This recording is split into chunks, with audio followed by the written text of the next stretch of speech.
gente está começando um projeto novo, interessante, chamado Café com Fé, onde a gente recebe convidados e os jovens têm a possibilidade de fazer perguntas, de saber sobre a vida do nosso convidado.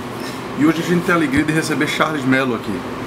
E a primeira coisa, antes de passar a palavra para os jovens, é saber de Charles, de onde ele vem, quem é ele, qual é a proposta ministerial e o que é que Deus tem reservado na vida dele. Eu venho de uma família cristã e muito envolvida com música, né?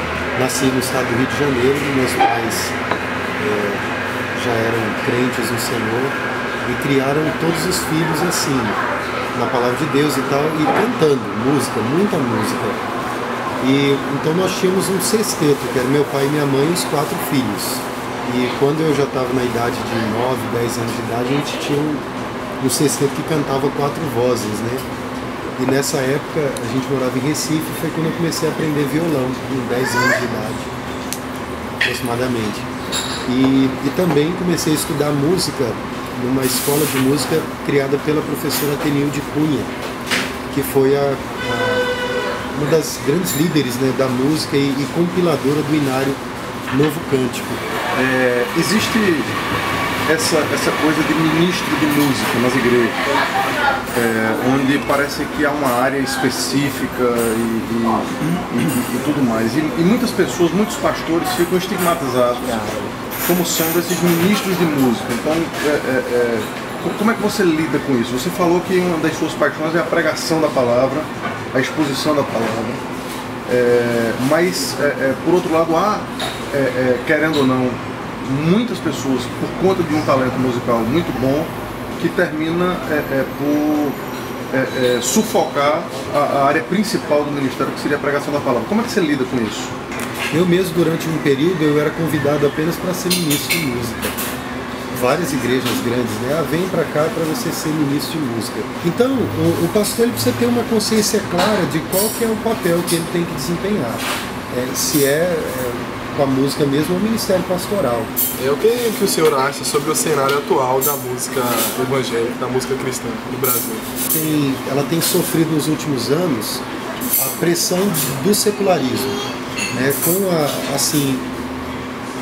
o surgimento de várias cosmovisões que não são cosmovisões teístas, mas naturalistas e se concentrando no homem em si. Então, esse humanismo, ele se fortaleceu, né, no cenário geral, o humanismo que a gente chama de humanismo secularista.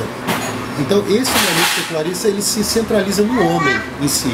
Então, quando isso entra para a igreja, traz problemas sérios, porque aí o culto passa a ser, por exemplo, um momento para entretenimento das pessoas e não para glorificar Deus. Então a música atual ela tem sofrido muito com esses efeitos da secularização. Então você ouve muitas músicas que na verdade têm um conteúdo muito pobre, muito pequeno, músicas de autoajuda, que só falam do homem, que só se preocupam com o homem e não apontam tanto assim para a glória de Deus.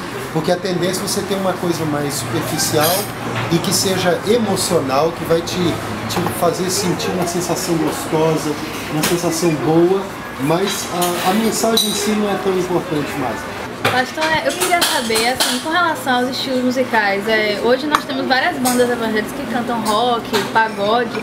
É errado ouvir esse tipo de música? O que o senhor acha sobre isso? No dia a dia, tem alguma restrição, assim?